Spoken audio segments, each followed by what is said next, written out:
കർത്താവായ ക്രിസ്തു ഇന്ന് ജനിച്ചിരിക്കുന്നു.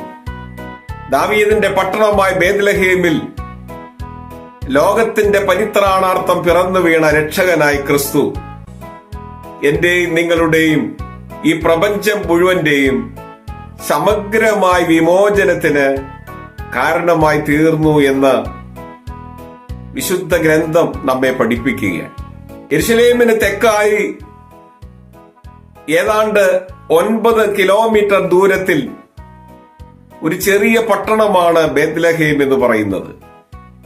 യേശുക്രിസ്തു ജനിച്ചത് ഈ ബേത്ലഹേമിലാണ്. ബേത്ലഹേമിന് അപ്പത്തിന്റെ ഭവനം എന്നാണ് സാധാരണഗതിയിൽ അർത്ഥം കൽപ്പിച്ചിരുന്നത്. സാക്ഷാൽ ജീവന്റെ അപ്പമായ ക്രിസ്തു ദാവീദിന്റെ പട്ടണമായ ബേത്ലഹേമിൽ